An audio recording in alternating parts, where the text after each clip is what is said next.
I have tried to record this video so many times, and the first time I tried to record it, it was way too long, and so I'm just gonna try again. I'm basically going to share my testimony. You have to bear with me. Like this video recording thing is not something that I'm used to doing, or I don't really know what I'm doing. But I'm just gonna, I guess, start.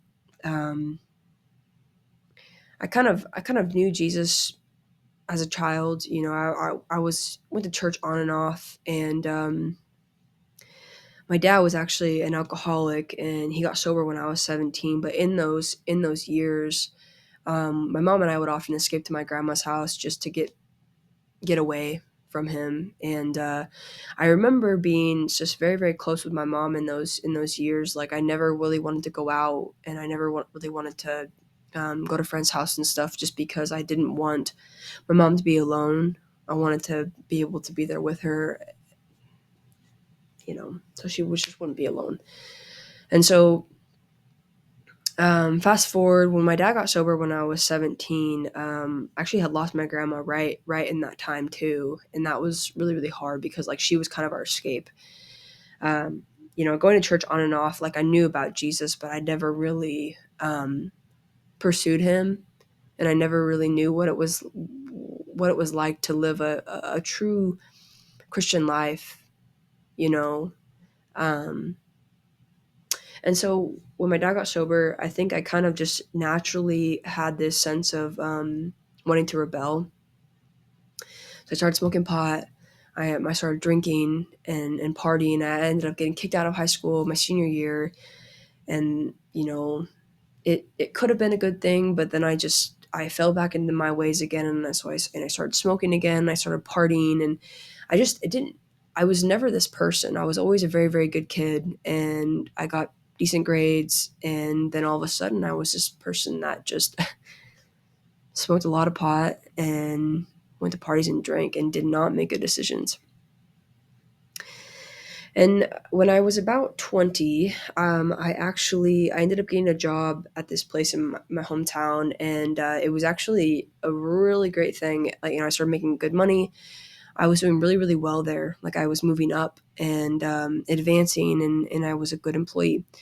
And I remember when I had stepped into this role, I didn't really have any friends, because the friends that I did have, I didn't really talk to them anymore. And so I kind of was just moving into this new job.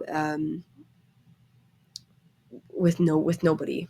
Um, and I actually had recently just like lost a ton of weight, so I went from being a really really shy person my whole entire life to all of a sudden having this confidence in myself, and I started to like be noticed by people, and I started to make a lot of friends, and um, honestly, life was really really good until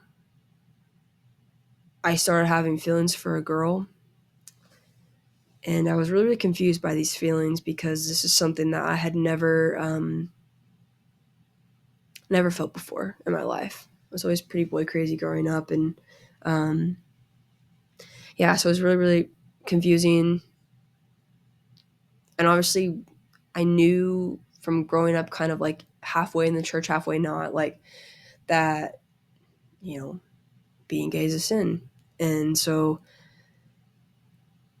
it was hard. And I think that in that moment, feeling that, I started to want to escape. And I actually had this on again, off again boyfriend that I dated. I met him online. I met him on Xbox, and as a really really young kid, and we were really really close. He knew a lot about my life. He knew a lot about what was happening with my dad, and I confided in him a lot, and I really really I loved him, and he meant a lot to me. And so I remember we had always kind of talked about me moving there, or him moving to to Oregon, where I'm from, and it never really worked out. And so I remember like being like, I can do this. And so I saved up money for like 6 or 7 months, and I quite literally like packed up all my stuff, and I drove across country. When I was there, it didn't really last long because I started to drink really, really heavily, and I don't know where it came from. I went from drinking casually at parties to drinking a fifth of whiskey every single day, and I didn't really know.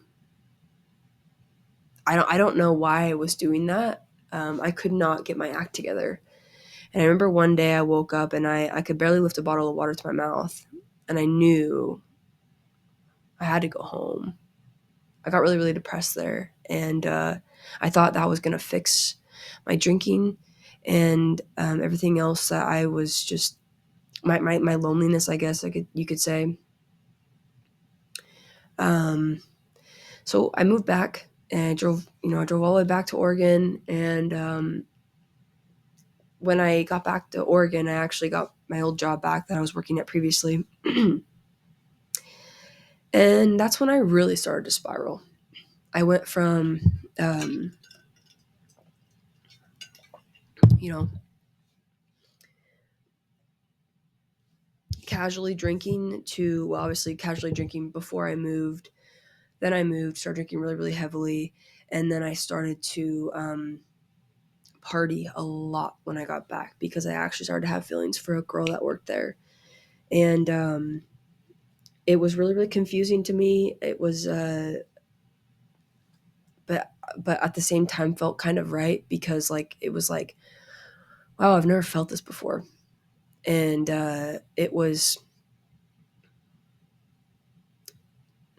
it felt different. It felt good. So, I was just making a lot of bad decisions in that time period. I hurt a lot of people. And when I think back to that time in my life, I don't feel shame for it anymore, but I don't like that person that I was. The people that I did hurt and the things that I did they were not okay. And I am deeply sorry to everybody that I hurt in that period of my life. And um, everything kind of just compiled. Like I ended up getting a DUI in that time. And the day after my DUI, I actually ended up telling my parents that I had started to have feelings for a girl at my work. And that whole situation was not good either. The reactions from my parents were not good. Um, and I felt very alone, and I felt very confused and scared. And I remember all the decisions I had made, it was just compiling on, and I felt a weight, a very, very heavy weight on my shoulders, and I didn't want to live anymore. And so I actually had got I tried to take my own life, and when I was 21. And there's no doubt in my mind that the Lord saved me. He saved my life. Um, the stuff that I took, I did a lot of research before I um, like I did a lot of research to figure out what I wanted to take. And the stuff that I took, there was a kid that had died, a teenager that had died taking one box of what I took, and I took 3 boxes plus my whole thing of antidepressants that I was taking at the time, and then also like this other pill that I can't remember what it was, but I was just like determined for this to work and for things to end because I did not recognize myself anymore. Didn't know who I was. And my parents, they ended up waking up on their 25th wedding anniversary with me literally like dying in my room. And my mom found me, and all she could say when she saw me was, Jesus, Jesus, Jesus.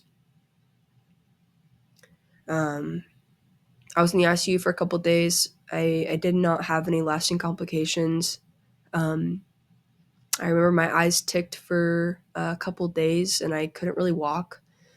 Um, but all they gave me was charcoal in my stomach, and that was it. And actually, another testimony, like in this, I had a $26,000 medical bill that had that I had racked up because of that stay, and I don't remember all the exact details, but I did not have to pay that bill. The Lord took care of it for me, and it got wiped. I mean, it was incredible. But in that moment, I was very, very angry when I woke up because I was not supposed to wake up. And so I I didn't know what I was feeling. Life wasn't supposed to continue after I had tried to do that. And then it was just continuing. So I was like, what am I gonna do? Everybody at my work had found out what I had done. I was super embarrassed. I was ashamed, and I did not want to go back. I didn't want to see anybody. And I remember my hometown became a place of anxiety. Like whenever I would go back, I would just feel just so much just fear that I was going to see somebody that I knew. Um, and so I ended up moving away. I ended up moving to another part of Oregon with my cousins, and it was a fresh start. I actually went back in the closet. I started to date men again, and it it it wasn't it didn't work. Like it was like it was just so like I wanted to find love so bad, but I could not find it with anybody, and I don't I thought it was just me, and I don't know.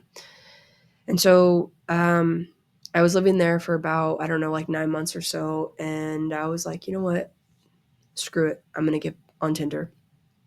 So I made a Tinder, and I started to seek women again, and I actually met this. I started talking to this one girl, and we had hit it off, and so much so where I was like, I'm gonna move to Vancouver. I'm gonna move in with my best friend at the time, and I ended up leaving. I ended up leaving my cousin's house, and I went to Vancouver, and I just I remember when I got there, I was like, okay, I'm gonna live my truth.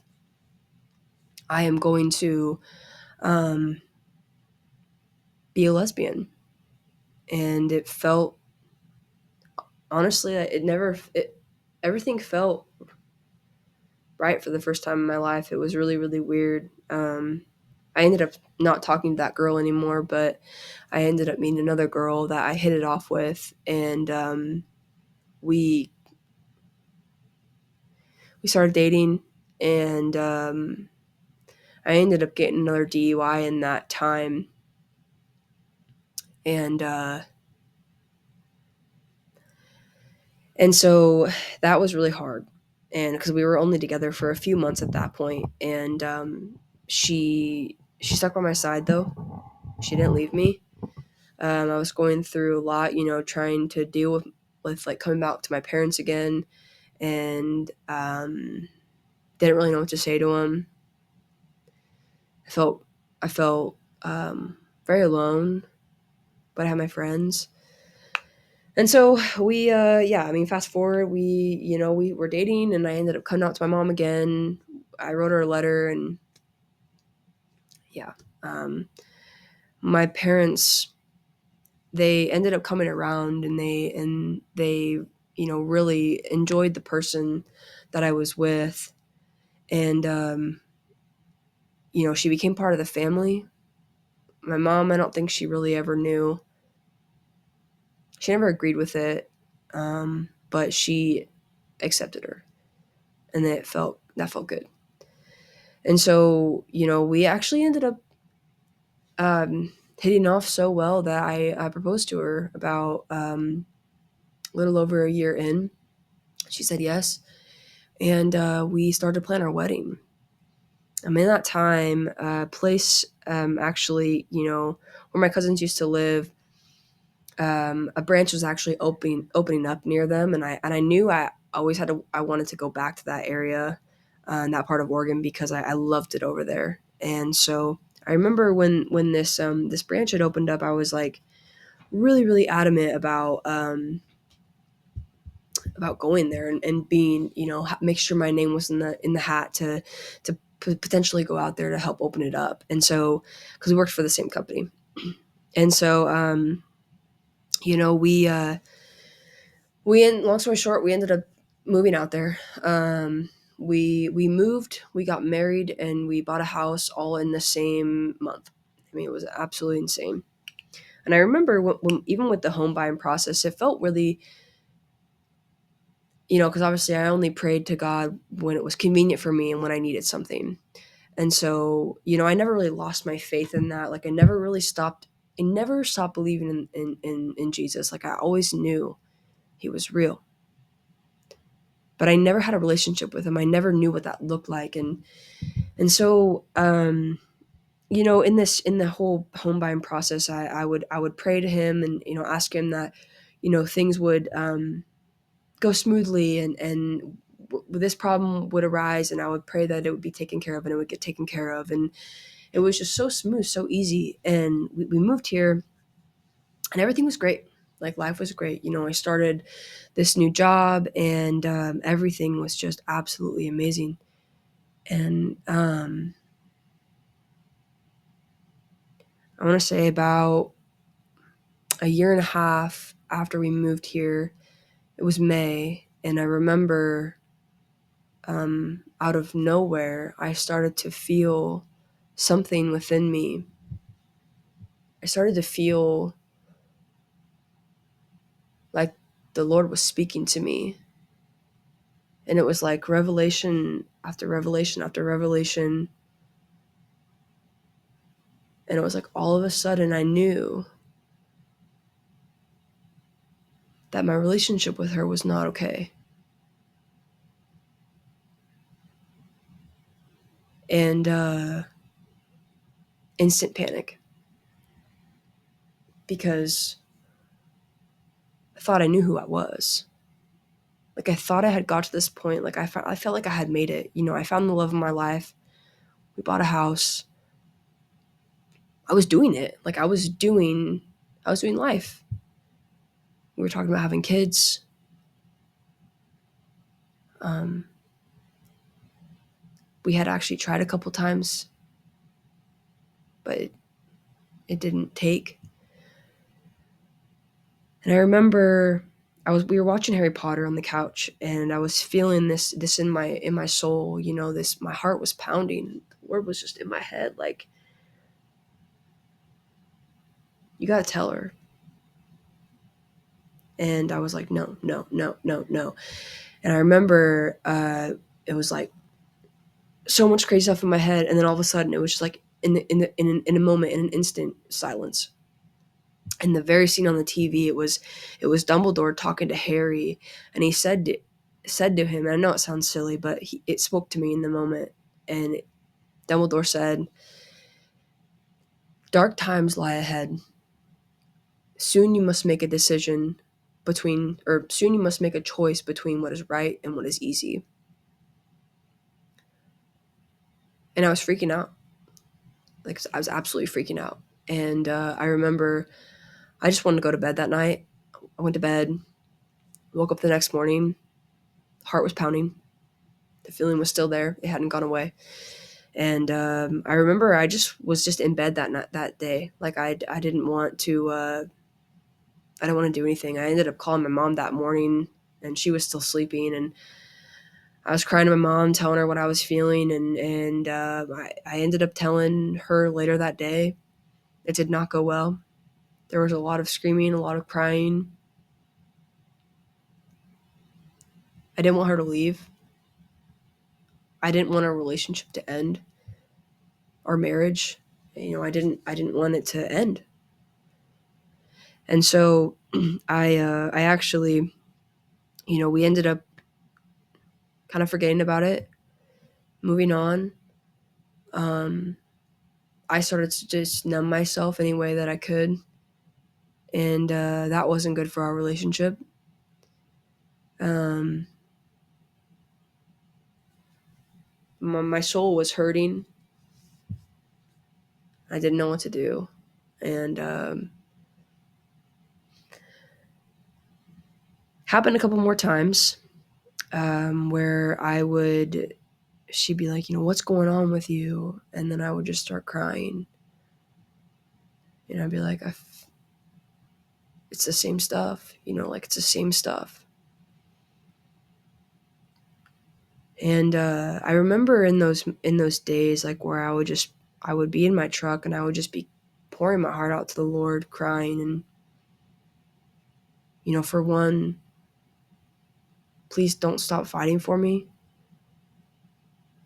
But for two, please make her know please help her understand, because she didn't grow up in a Christian home. Like, she didn't grow up knowing about Jesus like I did. And so it was all very abnormal to her. She didn't know. And I would just be pouring my heart out to the Lord, like for him to reveal himself to her. And this was a couple of years of that. And well, fast forward to January 1st of 2025, just a few months ago.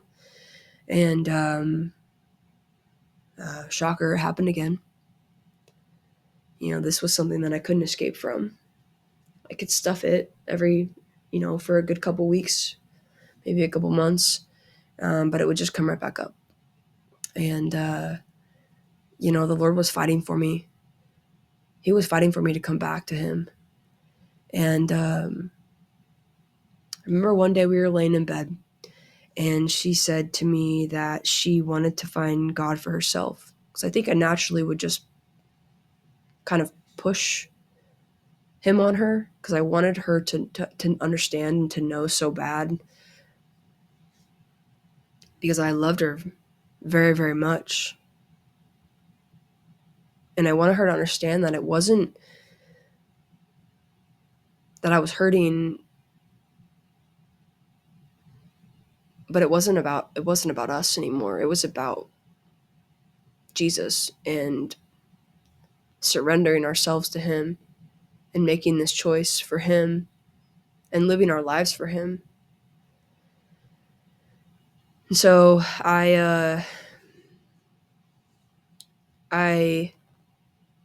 she told me that in bed that night, and my heart was racing. And the next morning, and it was kind of weird the next morning. Not weird, but it was just, I don't think that we really knew what the next step was. And so we ended up having a talk that day, and basically deciding to separate and to pursue Jesus. And that's what we've been doing ever since. Today is March 24th, 2025. And we have since gotten a divorce and stepped into this new journey, this new life. It's incredible. The Lord has sustained us. We're the best of friends. We are still family. It's hard. And I still get really sad sometimes, but the Lord is sustaining me.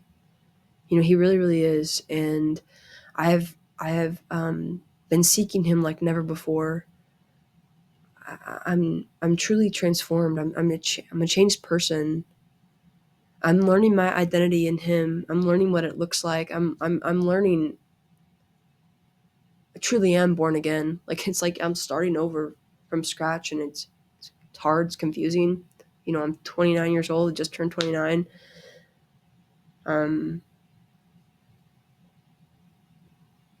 But I'm living for him. And I tell you what, in that moment that I decided that moment that we decided to separate, and I never felt more peace. All of my addictions ceased to exist. They're gone. I don't crave anything anymore.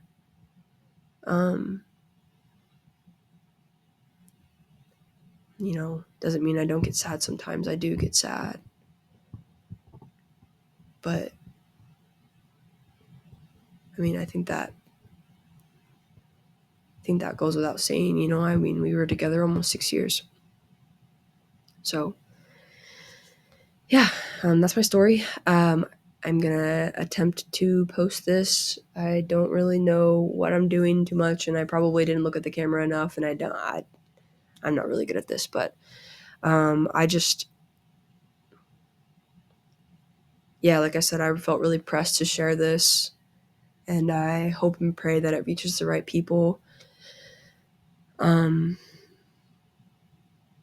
that it might help somebody. So, yeah, thanks.